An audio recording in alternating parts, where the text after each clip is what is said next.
welcome back to my channel. mayam ngasi recipe se kai din haibada ngasi recipe se ko asigi YONGCHAK ki mapan se sigi singju hoiduni ada si se kai kai habi habado lain loina share to jere ke mayam jingmi ne si video last po adu ahan bada sigi YONGCHAK mapan se phajana ai cham thoi ani rak tawra ko tungadang ha pa chame adu ga sida hap de se u morok si ma tawra ga si met ani alu amakak phut leba ko medium size ki Nese tonganga do laire tonganga ri do aduga se thum khara laire do morok se na sumaina katina taruga so khaire ba ko horen makutta morok gam saradi amu chabada kai haini makutta sar nungai te dana ko aduna sumaina glass ki mateng na oina sumaina ai kana tawre hani nekhai bi re ba ko aduga sumaina phajana nekhai ba khor khai ba sumaina lore mayam sumaina jengo aduga sida ko ki morok laire ga de ki morok hapaga na hena mo hena manam nushina haina hawi ba ko aduga sida jengo chanar kara laire sida chanar se ina sumaina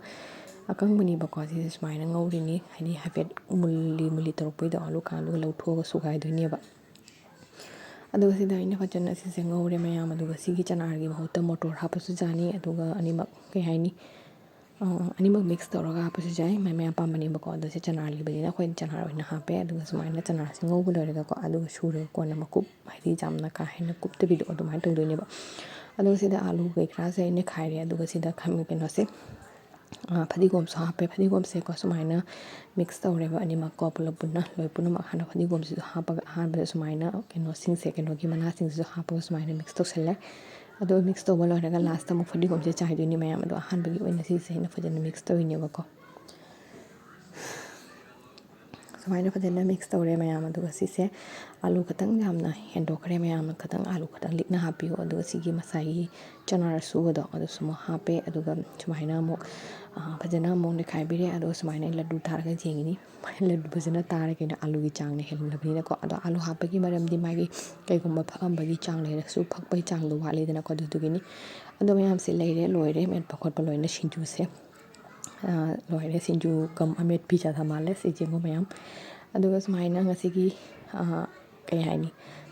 YONGCHAK mapan gi singju final look se leire mayam su sung soi soi jana sigi recipe se mutong try toroga jingdo jam sathina hawbani aduga cham matam da ko magi